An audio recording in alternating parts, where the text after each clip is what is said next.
Hello बच्चों, आज हम लोग बात करेंगे नंबर सिस्टम के बारे में। किसके बारे में बात करेंगे? नंबर सिस्टम के बारे में। देखिए, जब आप क्लास 6 में थे ना, तो वहां पे दो नंबर सीखा। तो जब आप क्लास 6 में थे ना, तो 6 में आपने क्या सीखा था? कहा था नेचुरल नंबर क्या होता है, होल नंबर क्या होता है। आपने ये दोनों क्लास 6 में सीख लिया था। जब हम थोड़ा और आगे बढ़े, क्लास आगे 7 में, 7 में पहुंचे, तो वहां पे हमें इंटीजर मिल गया। इंटीजर के बारे में सीखे, और इंटीजर्स के बारे में ही नहीं बल्कि उसकी प्रॉपर्टी को भी सीखा। थोड़ा और आगे बढ़े, क्लास 8 में आए, इंटीजर से वहां रेशनल नंबर आ गया। वहां हमने रेशनल नंबर सीख लिया। अब रेशनल नंबर जब हमने सीख लिया, तो अब आता है उसके बाद क्या सीखना है? जो नंबर रेशनल नहीं है, क्योंकि अब आप रेशनल सीख लिए थे क्लास 8 में, तो 9 में आए तो कहा जो रेशनल नहीं है वही क्या है? इरेशनल है। ओ, ये तो नई चीज आ गई कि मतलब जो रेशनल नहीं है वो क्या था? इरेशनल था। और रेशनल और इरेशनल दोनों को मिला दिया जाए तो रियल नंबर बन जाता है। कौन सा नंबर बन जाता है? रियल नंबर बन जाता है, जिसको हम कहते हैं नंबर लाइन पे दिखाना। ये नंबर लाइन पे जितने भी पॉइंट है, हर कोई एक नंबर को बता रहा है। मतलब यहाँ पे भी बीच में कोई पॉइंट है ना, तो भी एक नंबर को बता रहा है। यहाँ भी कोई पॉइंट है, वो भी नंबर्स को बता रहा है। मतलब ये नंबर लाइन पे जितने भी पॉइंट हैं, सब क्या बता रहे हैं? कोई ना कोई नंबर बता रहे हैं। तो इस नंबर लाइन में कितने पॉइंट होंगे? ओ, ये तो हम काउंट ही नहीं कर सकते। तो इसका मतलब रियल नंबर कितने होंगे? इनफाइनाइट होंगे, जिसको हम काउंट ही नहीं कर सकते। तो दो नंबर्स के बीच में कितने नंबर होंगे? इनफाइनाइट नंबर होंगे, क्योंकि आप काउंट नहीं कर सकते, बहुत सारे नंबर होंगे। तो अब बात आती है कि हमने जो जो सीखा है, चलो एक एक करके रिवाइज कर लेते हैं। फिर हम बात करेंगे जो हमारे इस एक्सरसाइज में, जो इस चैप्टर के एक्सरसाइज में मिलेगा उसके बारे में। तो सबसे पहले हम बात करते हैं नेचुरल नंबर के बारे में, जो कि आपने छोटे क्लासों में सीखा है। आपने कहा कोई एक थैला, यही समझ जाओ थैला है। इस थैले में यहां से चलना शुरू करो, नंबर को बटोरते चलो। तो जैसे यहां पे मान लो आप थे, जीरो पे थे, तो जीरो से चलना शुरू किया तो आगे बढ़ोगे। पहला कदम आया तो हमने एक बुला लिया।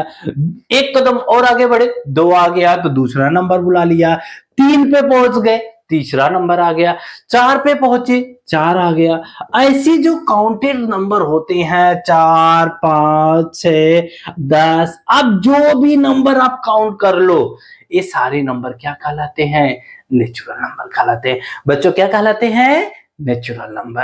अब बात आई, ओ सर आपने तो जीरो छोड़ दिया था, चलना तो शुरू किया था 1 2 3 4 से, तो जीरो तो हमने छोड़ दिया, तो जीरो हमारा नेचुरल नंबर नहीं है।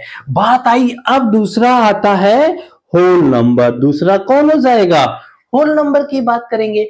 होल नंबर में जीरो को भी ले लिया जाए, जीरो को उसी बॉक्स में मिला दीजिए। जो आपने नंबर एक थैला कलेक्ट किया था ना, इस थैले में हमने जीरो मिला दिया। जीरो मिला दिया तो कौन हो गया? होल नंबर हो गया। ओ, ये भी समझ में आ गया। इसका मतलब सारे नेचुरल नंबर जो थे वो देखो होल नंबर हैं, लेकिन सारे होल नंबर नेचुरल नंबर नहीं है। क्यों? क्योंकि जीरो देखो नेचुरल था तो जीरो नहीं था, लेकिन होल नंबर होते ही जीरो आ गया। तो अब देखो, जो कोई और बदला नहीं, बदला कौन बदला? जीरो बढ़ गया। इसका मतलब all natural number are whole number, but all whole number are not natural number. Clear हो गया यहां तक? चलिए आगे बढ़ते हैं। अब कहा जाए, अब इस नंबर लाइन पे इधर ही खाली क्यों चले? हम तो पीछे भी चल सकते हैं। तो पीछे जब चल रहे हैं तो हमारे पास देखो माइनस में भी मिल रहा है, -1, -2, -3, ये माइनस वाले नंबर भी मिल रहे हैं। कितना भी लिख सकते हो आप, कितनी बड़े से बड़े भी नंबर लिख सकते हो। चलो हम लिख दिया -500, बहुत एक बड़ा नंबर लिख दिया, -500। तो अब देखो निगेटिव नंबर भी आ गया। जब निगेटिव नंबर आए, अब होल नंबर में बढ़ गया, इसका मतलब कौन आ गया? इंटीजर आ गया। कौन आ गया? इंटीजर। इंटीजर को बच्चों जेड से दिखाते हैं। किससे दिखाते हैं? जेड से। क्योंकि ये जर्मन ने इसको खोजा था, इसलिए जर्मन लैंग्वेज की यूज की जाती है मैथ में ज्यादातर। तो यहां पे आया, इंटीजर को हम जेड से दिखाते हैं। किससे दिखाते हैं? जेड से दिखाते हैं। अब बात आ गई इंटीजर में आया। अब देखो क्या कहोगे, सारे नेचुरल नंबर क्या इंटीजर होते हैं? हाँ। सारे होल नंबर इंटीजर होते हैं? हाँ। All natural numbers are integer, all whole numbers are integer, but all integer are not natural number. क्यों? जीरो निगेटिव वाले इंटीजर है लेकिन नेचुरल नंबर नहीं है। All integer are not whole number. क्यों? क्योंकि -1 -2 माइनस जो निगेटिव नंबर्स हैं ये इंटीजर तो है बट होल नंबर नहीं है। क्लियर हो गया ना? एक चीज आप छोटे क्लासों में और पढ़े थे, फ्रैक्शन वाले नंबर जिसको बोलते थे, क्लास हम लोग 9th में सीखे थे रेशनल नंबर। क्या सीखे थे? Rational number. तो रेशनल नंबर क्या होता है? आपने वहां पे क्लास 9th में बात किया है इसको, या क्लास 8 में भी आपने इसके बारे में बात किया है। आप 9th में आ गए हो तो क्लास 8 में आपने रेशनल नंबर पढ़ा है, पहला ही चैप्टर है। तो रेशनल नंबर के बारे में यदि हम बात करें, रिवाइज करें, वहां की चीजों को याद करें, तो वहां कहते थे a number can be written in the form of p by q where q not equal to 0, where q not equal to 0 and p and q are integer. लेकिन हम एक नया वर्ड जोड़ेंगे, coprime integer. Coprime integer क्यों? क्योंकि होता क्या है, हम जो है हमेशा फ्रैक्शन को सिंपलेस्ट फॉर्म में लिखते हैं, इसलिए यहाँ पे दोनों के एचसीएफ को 1 मान के चलते हैं, तो को प्राइम वर्ड यूज करते हैं। ठीक है, तो देखो कितना आसान है। अब आप समझो कि P और Q क्या है? इंटीजर। मतलब यदि आपने इंटीजर सीखा है तो रेशनल नंबर समझ में आ गया। जैसे हम कहे 2/3 क्या है? रेशनल नंबर है। 5/7 क्या है? रेशनल नंबर है। ये सब रेशनल नंबर है। अब कोई कहे क्या जीरो भी बेटा रेशनल नंबर है? हाँ बच्चों, जीरो भी हमारा क्या है? रेशनल नंबर है। क्योंकि 0/1 लिख सकते हैं, 0/2 लिख सकते हैं, 0/3 लिख सकते हैं। तो ये भी तो p/q में हो गया, क्योंकि जीरो इंटीजर है, नीचे भी इंटीजर। इंटीजर बाई इंटीजर कहीं भी नजर आ जाए तो बच्चों क्या होता है? Rational number. तो ये तो हो गया रेशनल नंबर। अब आप कहोगे सर फिर इरेशनल नंबर क्या होता है? ओ, ये नंबर क्या है भाई? ये इरेशनल। इरेशनल की यदि हम बात करेंगे तो कहेंगे जो रेशनल नहीं है, मतलब वह नंबर जो रेशनल नहीं होगा वो सभी क्या कहलाने लगेंगे? Irrational number. बात को समझ में आया? मतलब रेशनल नंबर को यदि आप जानते हो, पहचान गए, तो जो रेशनल नंबर नहीं होगा वो सारे क्या हो जाएंगे? Irrational number. जैसे √3, √2, √5, एक और नंबर है पाई। ये सब क्या है? Rational number. तो हमें चीजों को समझना है। इरेशनल नंबर क्या हो गए हमारे? √3 या √2, √5, √7, √13, जिसको स्क्वायर रूट से बाहर ना निकाल सके, या पाई। ये सारे हमारे इरेशनल नंबर हैं। तो चीजों को समझ गए होंगे। अब आप आइए बात करते हैं आगे आपकी एक्सरसाइज कैसी पूछी जा सकती है, उस पे काम करेंगे। तो आपका एक्सरसाइज यहीं से रेशनल और इरेशनल पे पूरा ये चैप्टर है, हम इस पे पूरा काम करेंगे। चलते हैं एक्सरसाइज 1.1 की तरफ। अब हम लोग बात कर रहे हैं एक्सरसाइज 1.1 के बारे में। देखिए इसमें क्वेश्चन बहुत आसान आसान है, बट क्वेश्चन को करेंगे कैसे? पढ़ते हैं, सीखते हैं। बहुत आसान लगेगा आपको, पूरा का पूरा एक्सरसाइज बहुत आसानी से समझ में आएगा। पहले ही कह रहा है is zero a rational number? क्या जीरो जो हमारा है वो क्या रेशनल नंबर है? अभी हमने थोड़ी देर पहले बच्चों बात किया था, क्या जीरो रेशनल नंबर है? तो आपने कहा ओ इसको तो हम 0/1 भी लिख सकते हैं, इसको हम 0/2 भी लिख सकते हैं, इसी को हम 0/ कुछ भी हो 100 भी लिख सकते हैं। तो अब बताइए क्या हो गया? जीरो भी हमारा इंटीजर है, नीचे जो कुछ भी लिख रहे हैं वो भी इंटीजर है। तो इंटीजर बाई इंटीजर है, मतलब p/q के फॉर्म में है। तो p/q के फॉर्म में है, इसका मतलब रेशनल नंबर है। तो जीरो जो हमारा है वो क्या है? रेशनल नंबर है। देखो कितना आसान सा है कि जीरो हमारा रेशनल नंबर है। दूसरा क्वेश्चन क्या कह रहा है? उसको यदि हम बात करें तो भी देखो बहुत आसान है। करा find the 6 rational number between 3 and 4। 3 and 4 के बीच 5 रेशनल नंबर, 6 रेशनल नंबर बताइए। तो देखो दो नंबर है बेटा, जब भी दो नंबर के बीच हमें क्या करना हो, रेशनल नंबर निकालना हो ना, तो अभी हमने थोड़ी देर पहले नंबर लाइन पे बात किया था। मान लो यही नंबर लाइन है, तो हमने यहां लिखा 2, यहां लिखा 1, यहां लिख दिया इधर 0, इधर आया 3, ये रहा मान लो हमारा 4। अब कहा जाए 3 और 4 के बीच में 6 रेशनल नंबर लिखिए। तो एक बात बताइए, 3 और 4 के बीच में कितने नंबर हो सकते हैं? हो, आप ही ने तो अभी थोड़ी देर पहले कहा था कि दो नंबर के बीच में इनफाइनाइट नंबर हो सकते हैं, मतलब आप काउंट ही नहीं कर सकते कितने नंबर हो सकते हैं। तो बताइए क्या 6 जो मैं चूज करूं, जो आप चूज करोगे इक्वल हो सकता है? कुछ भी लिख लो आप, जैसे मान लो ऐसे लिख लो 3.1, 3.2, 3.3, 3.4, 3.5, 3.6, मान लो कोई ऐसे लिख दिया। इसको सिंपलेस्ट फॉर्म में, इसको फ्रैक्शन में बदल दिया बाई 10, इसको कह दिया 32/10, इसको कह दिया 33/10, इसको कह दिया 34/10, इसको कह दिया 35/10, इसको कहा 36/10। क्या ये सही नहीं है? सही है। ए भी क्या है? सारे रेशनल नंबर है। किसके बीच में? 3 और 4 के बीच में। देखो मैंने कितना आसान बना दिया, 3 और 4 के बीच के नंबर को लिखा, उसको रेशनल बना दिया।